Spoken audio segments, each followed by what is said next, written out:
Bonsoir, chers amis. Daniel Brisson, candidat à la chefferie du Parti conservateur du Québec. Alors, ce soir, je vais vous entretenir brièvement d'une autre chose absurde qu'on voit. Deux choses, en fait.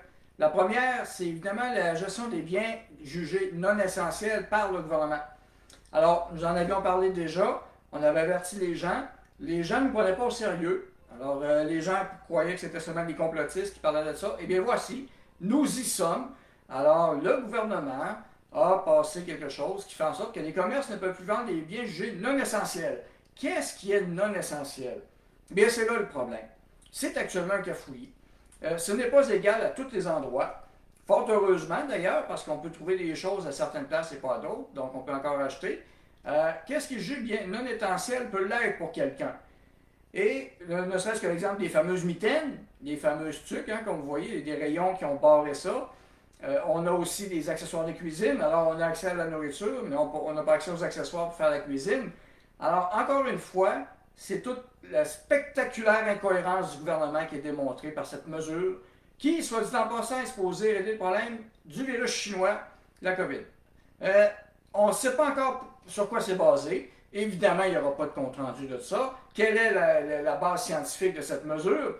Dans un grand supermarché, par exemple, Walmart, qui a une section alimentaire, une section de biens jugés maintenant non essentiels par le gouvernement.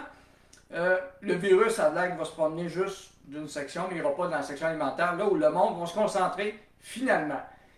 Vous avez la même chose à ce moment-là, l'équivalent pour aider les petites entreprises, comme M. Legault a dit. Donc, M. Legault encourage les gens à aller dans les petits commerces qui, eux, sont ouverts et permettent d'offrir les biens parfaits. Donc, on va avoir des plus petits espaces restreints où il va y avoir un petit peu plus de monde parce que là, les gens vont trouver des choses à acheter là. Donc, le virus il va être plus concentré ou pas finalement?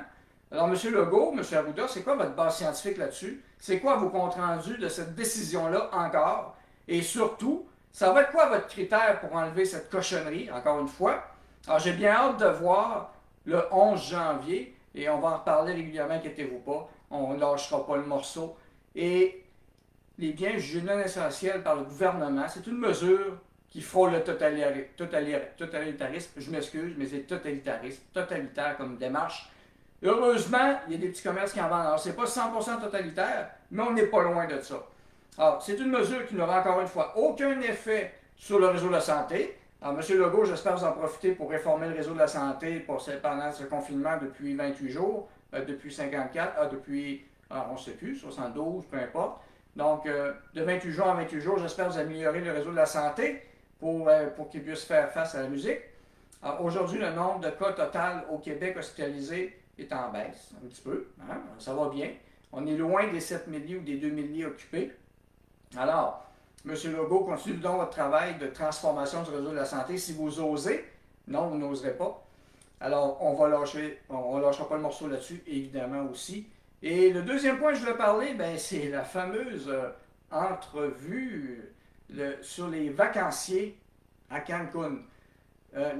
J'appelle ça la traque des vacanciers québécois.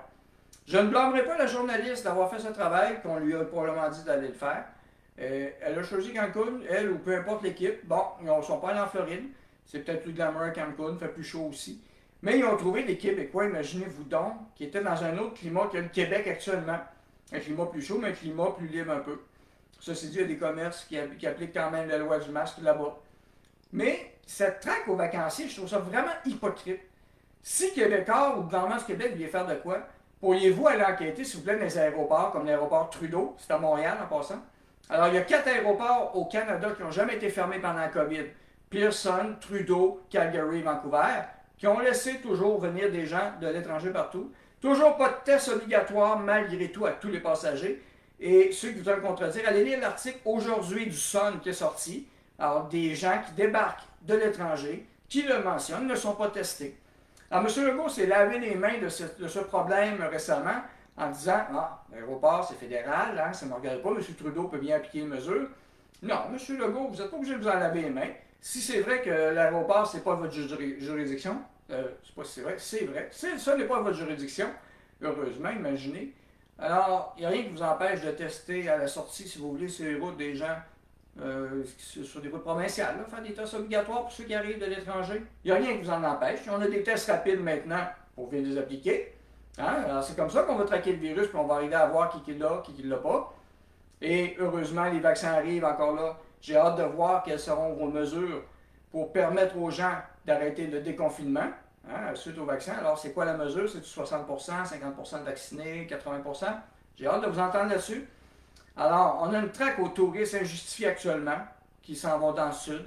Et ça ne veut pas dire qu'ils vont tous revenir malades en passant, de un. Deux, sûrement pas tous en même temps non plus. Et ça s'est déjà vu. Donc, ils vont rester confinés. Et c'est une règle obligatoire d'être confiné à la maison. Alors, les gens vont rester confinés, ce qui ne fera pas une grosse différence pour beaucoup d'entre eux, comme plusieurs l'ont mentionné.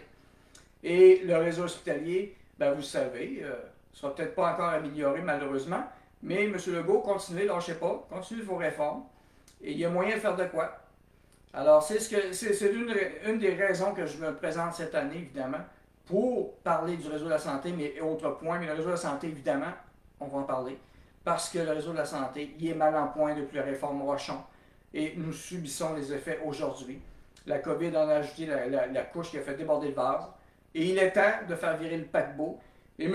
Dubé, qui a été interviewé sur le réseau de la santé, avant la COVID en mars 2020, 38% seulement des objectifs de la santé étaient atteints. Je répète, 38% des objectifs étaient atteints. Donc, la COVID ne fait qu'empirer les choses. Alors, M. Legault, allez-vous oser transformer le réseau de la santé, vraiment le modifier, et pas seulement un petit projet pilote, il y en a un en Montérégie actuellement qui fonctionne très bien, étendez-le le côté paramédical. Alors, parfait, on va libérer les urgences. C'est comme ça qu'on va y arriver, en prenant des mesures courageuses, pas en écœurant tout le monde et en les traquant d'un bout à l'autre, les Québécois, pour leur porter l'odieux d'un système de santé mal en point. Alors sur ce, je vais vous dire à bientôt, au 31, on se revoit. Merci.